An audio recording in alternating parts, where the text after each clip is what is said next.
Welcome back to Quilting the Kaye Wood Way. On today's show, we're going to study life in the meadow, and we're going to learn how to build birdhouses for the birds that are in the meadow. I'll be right back to show you how that's done.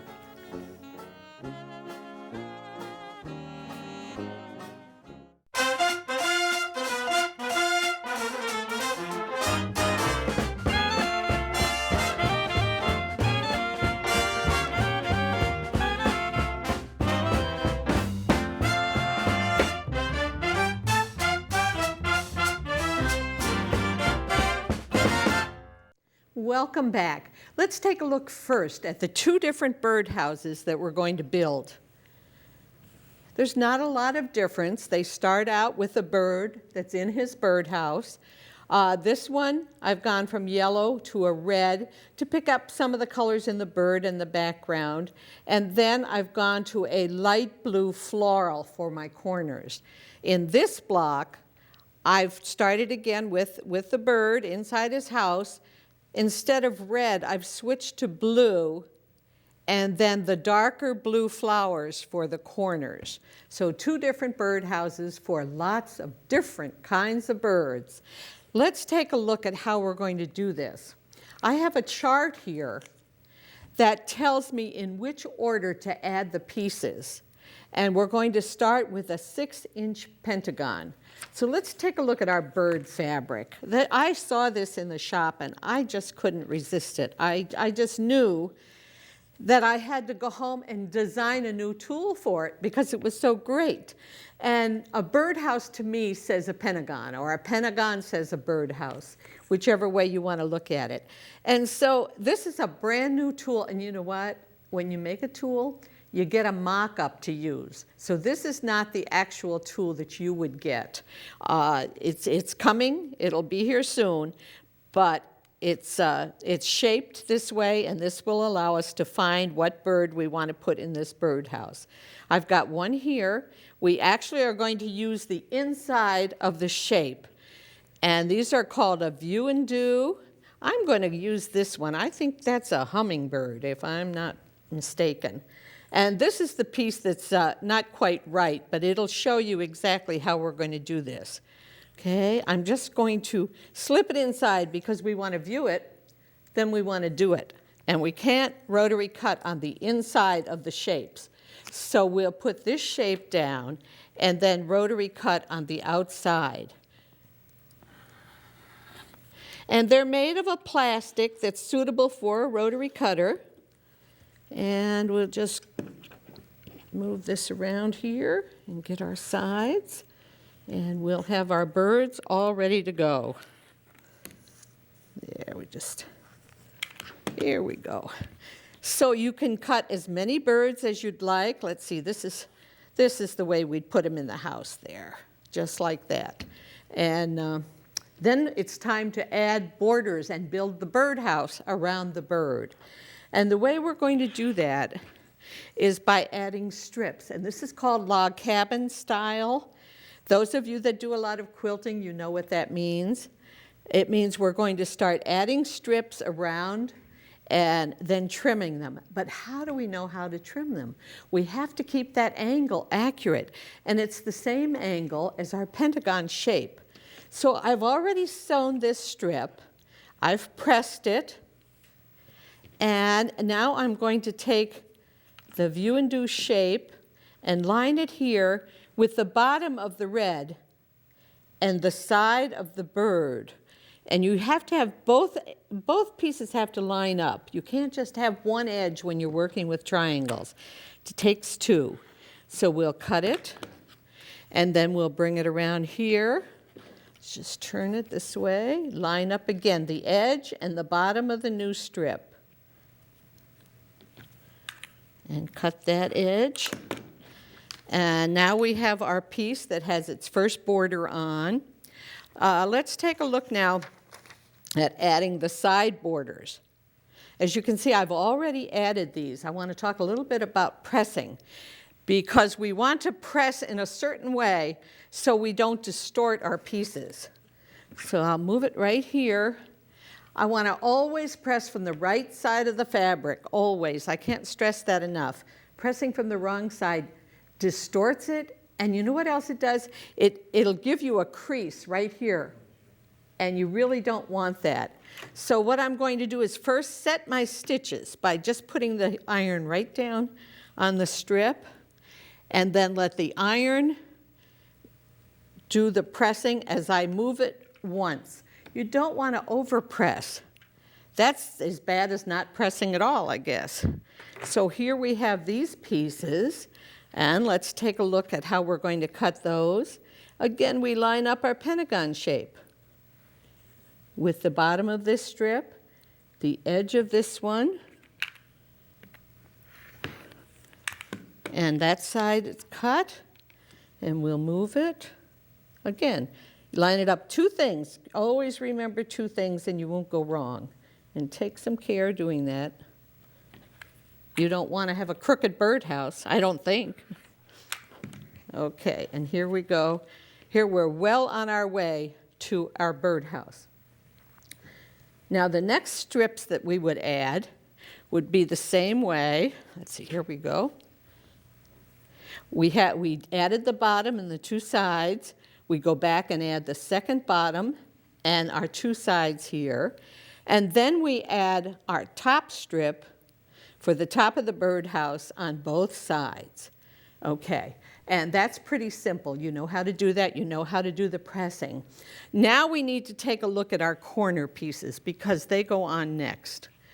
And I have here a piece of fabric that is 4 inches. Let me just measure it, 4 by 5.5. And I'm going to take a ruler and mark, and I've already got this marked with a pin, but I want to come 1 inch from that side and 1 inch from this side. That's on the 4-inch side. See, it's not a square, it's a rectangle. So the short side, and then what we want to do is cut from pin to pin. And I'm just going to lay these here. I'll lay my ruler right where that pin is and move it. And I'll cut part of it. And I'm going to move it down because we can't cut over the pins. To the pin. Remove that and continue cutting. Now that's the exact angle that we need. And I forgot to tell you, I put 2 squares or 2 rectangles together, wrong sides together. So what we're getting are 2 pieces like this, and then we'll get these 2 pieces. So that will be enough for 2 of our blocks for the bottom. So where are we going to put those? Well, they need to go right here and right here. But there's a certain way that we want to sew those on. Let's see, we'll get the right ones here. There we go, there.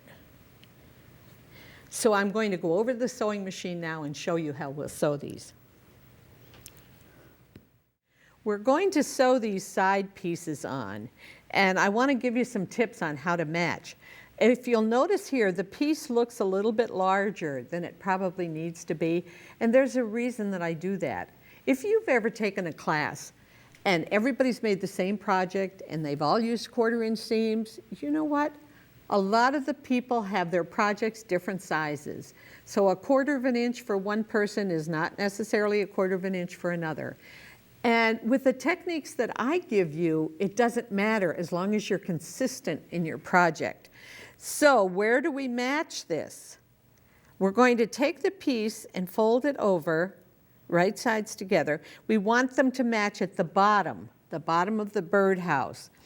And I like to call this a needle match because it's a match that is used so often in quilting, and the needle on your sewing machine can help you match it perfectly. So what I'm going to do is overlap those 2 pieces. And I think you can see the underneath piece as it pokes through. Where the 2 overlap is where they have to match. And the reason I say it's a needle match, because if I take this piece, see, I'm going to put my needle down in my machine. If I take this and line it up with my 1/4-inch foot, those pieces should overlap right where the needle is.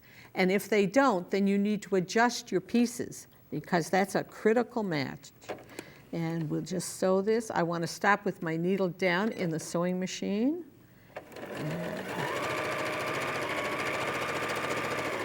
And just don't worry about where the pieces end. That's where I've allowed some extra. And if you have scissors on your sewing machine, you can push the button and your threads will be cut. Okay, here we have this piece. Let's go ahead and add the other piece too, the same way. It has to match at the bottom.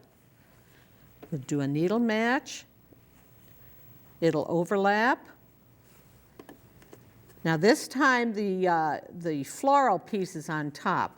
Doesn't matter which one's on top here. You just have to start at that side or the bottom of our birdhouse.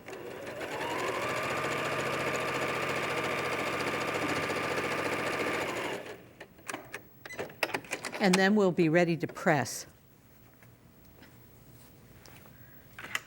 And again, we want to press from the right side. So we just press it this way, once across, and that's all. Don't overpress. All right, let's take a look and see if we've got what we wanted here. This is where we want the straight line. This is where we can have extra because we're going to cut it off now. And we'll go back to our pentagon shape and line it up with the top. This time we only have the one edge to line it up with. And we'll cut that and cut this piece.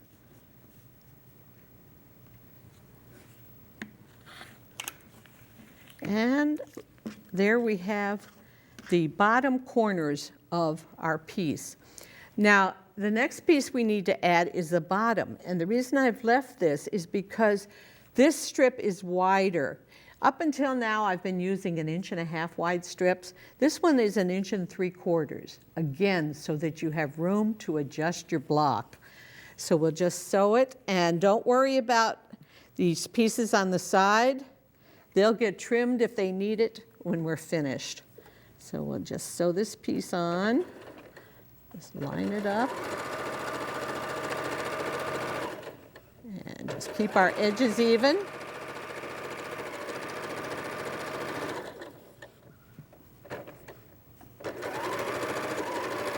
Again, scissor our machine. And again, it's time to press. Press it the way we sewed it. Set it. That's up and down, and then straight across. Any pressing you do in piecing should be done with the grain line of the fabric, and that's why I'm just going across once. Okay. Now I'm just going to come over here and just trim this off because I don't want a long tail there. This will be finished in a few minutes. Okay, now we have our second roof to go on, and if you were following the chart with the numbers, you would know that we're going to put our next piece on this side of the birdhouse. We're finishing the top. Just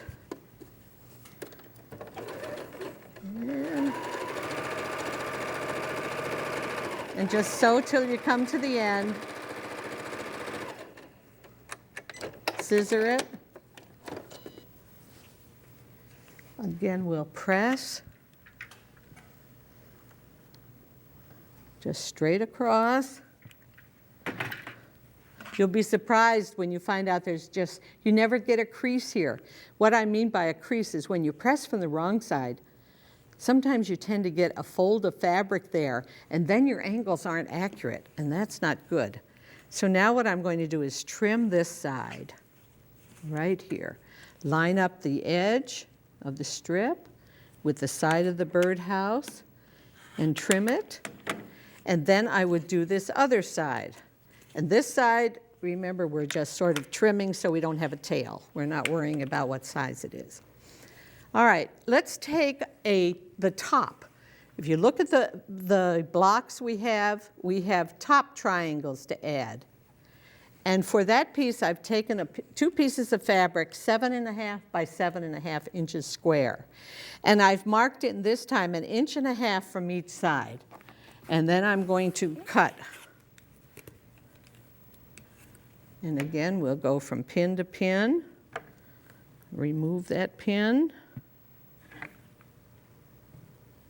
Line it up.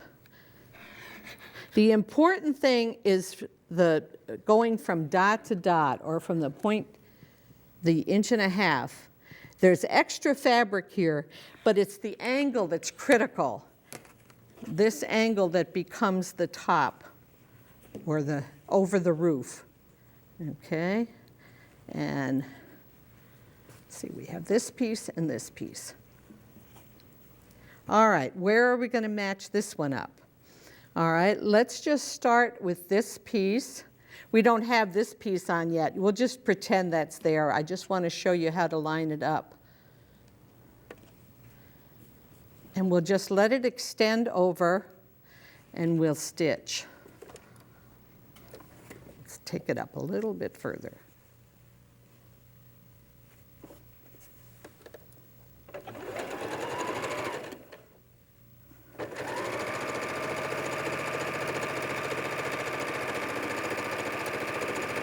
And we'll scissor it. And when we press it, you get your corner. Now what we need to do is to trim our block up. And here I have my blocks that are finished. What I want to do, the critical part to cut, is 1.5 inches above the top of the birdhouse. So I want to, I'm sorry, 1 inch, exactly 1 inch from that point. So we can put a ruler on here. This one's already been trimmed. Line it up with the edges and trim it so we have exactly 1 inch. And then we'll trim the sides, and it gives you all of those directions in the pattern. Then what we want to do is have fun with some birds. Because not only do we have birds in their houses, we want to applique some birds. So I've got some birds cut out here. And I've put them onto a fusible web. This is called Steam-A-Seam 2. And it comes like this. It has 2 sheets with a fusible in between. And what you do is take one of the papers off, put your birds down. Let's just go ahead and do this. I have 2 that aren't down yet on there. But you have to take really good care of your iron. Our irons are pretty expensive. So I'm going to put the sheet back on here and cover the fusible and then press. And what that does is give me a fusible on the back. And then what I can do is cut these out. I like to put the fusible on first before I cut. Let's just start with this bird here, because I want the fusible to go all the way to the edge. And we'll just cut it. You don't have to be too careful. His feathers are just going to blend in on the background piece. And there's green background, and we're going to put some of these on green, so it'll be okay. Now we can have some fun with our birdhouses and add some more birds. Some more birds are coming to visit. So let's take our birds that have fusing on them and decide where we're going to put them. We can put them up here on part of the roof. We can set them down here. We can set them on here, but you know what? That bird disappears there, so I don't want to put him there. I think I'm going to put him right down here. So he looks in, and these birds are all coming to play. Now this one's got some gold and brown in. In fact, it's the same bird as right here. We could put him up here, and he would show up in the blue. This one's a bluebird, so well, you know what? I've got a block under here. We're going to put this bluebird over here. And he came to visit his other friend. And because there's fusing on the back of these, then I can just take a hot iron and just fuse them in place. Because this is a wall hanging and it probably won't get washed, I don't need to sew my birds down. But if you're making it for a quilt, then you would want to either quilt over them as you do the actual quilting, or you can just applique them in any way that you normally applique, either by hand or by machine. Okay, when we have the birds that we want there, we can always add more later too. We can take a look at the blocks. Now, as usually happens, this quilt turned out to be different than I thought it would. I planned to have my birds separated by these blocks of the grasses. And I went ahead and cut them, and I cut them too small. So I went back to the quilt shop, and guess what? No more fabric. So I had to get a little bit creative. I had a few of these large squares, so they are incorporated in it. But I decided that since I had to piece things, why not put a post under my birdhouses, under some of them. So what I have here are 2 pieces of green. I did have enough for those. They're half of the block plus a seam allowance. And I'm going to separate them with this brown piece. So let's go ahead and sew that and make the posts for our birdhouses. And you know what? Like everything else, when I have to improvise because I did something a little bit dumb, I like the results better than I did with the original. And we'll just stitch this.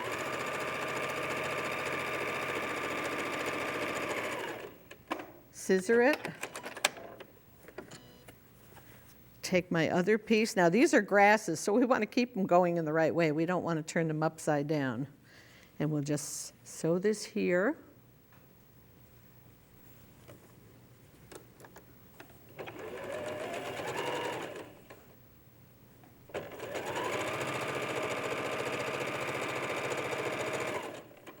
Again, scissor.